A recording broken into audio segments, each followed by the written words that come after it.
এইটি হচ্ছে একটি কুলা যা দিয়ে আমরা এই পূর্ণবর্গ সংখ্যা যেগুলি নয় সেগুলিকে আমরা পাছড়ায় দিতে পারবো, পাছুড়ে বার করে দিতে পারবো। এই যেগুলি পূর্ণবর্গ সংখ্যা নয় সেই সংখ্যাগুলিকে এই রূপ কুলাটি দিয়ে আমরা পাছড়িয়ে দিতে পারবো। তাহলে আমাদের পূর্ণবর্গ সংখ্যাগুলো কুলায় থাকবে আর কুলার বাইরে চলে যাবে পূর্ণবর্গ সংখ্যা যেগুলি নয়। তাহলে সেটি কি আমাদের কিছু শর্ত তৈরি হয়েছে যে কোনো সংখ্যার এককের অঙ্কে যদি 2, 3, 7, 8 এককের অঙ্কে যদি 2, 3, 7, 8 থাকে তাহলে সংখ্যাটি পূর্ণবর্গ সংখ্যা নয়। এককের অঙ্কে 2, 3, 7, 8 থাকলে সংখ্যাটি পূর্ণবর্গ সংখ্যা নয়।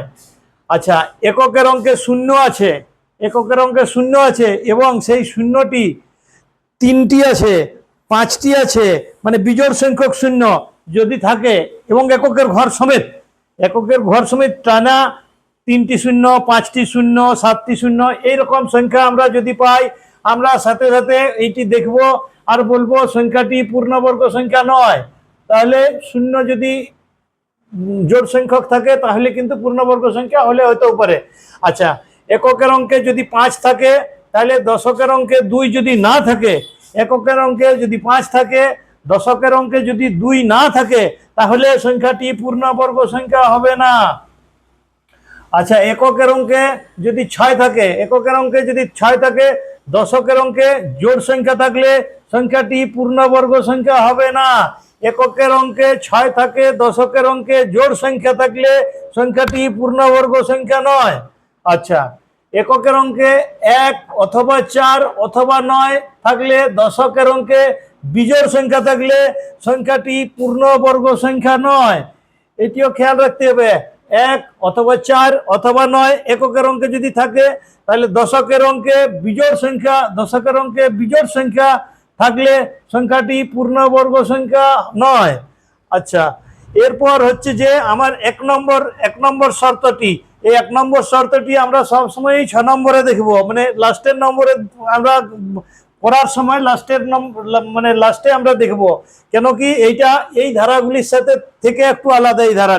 এই ধারাটি কি না, সংখ্যার মধ্যে যে অঙ্কগুলি আছে, কোন সংখ্যার মধ্যে যে অঙ্কগুলি আছে সেই অঙ্কগুলিকে আমরা এক এক করে যোগ করব, একটি করে।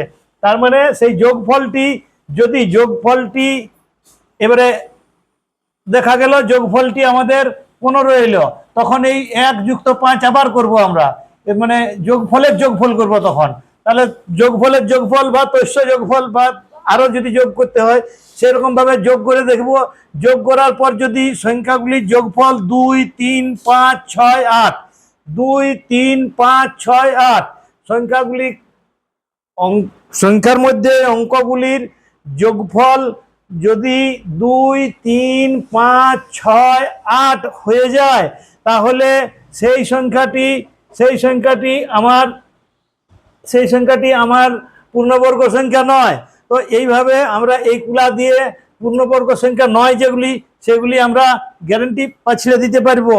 আর হচ্ছে যে আমরা যদি এই 6টি ধারা আর 1 থেকে 30 পর্যন্ত পূর্ণবর্গ সংখ্যা, 1 থেকে 30 পর্যন্ত সংখ্যাগুলির পূর্ণবর্গ সংখ্যা যদি আমরা মোটামুটি মুখস্থ করে নিতে পারি তাহলে আমাদের এইখানে আমরা 5 সেকেন্ড, 2 সেকেন্ড, 3 সেকেন্ডে কেউ করে নিতে পারে এই পূর্ণবর্গ সংখ্যা নয়, এগুলি চিনে নিতে পারে। তাহলে এটি ভালো করে আমাদেরকে কিন্তু নিজেদেরকে প্র্যাকটিস করে নিতে হবে এবং যতটা সম্ভব হৃদয়ঙ্গম করে আমরা পরীক্ষার সেন্টারে যাব। আমাদের এইরকম কোনো প্রশ্ন থাকলে আমরা 5 সেকেন্ড, 2 সেকেন্ড, 10 সেকেন্ড এরকম সময়েই আমরা উত্তর করে নিতে পারবো।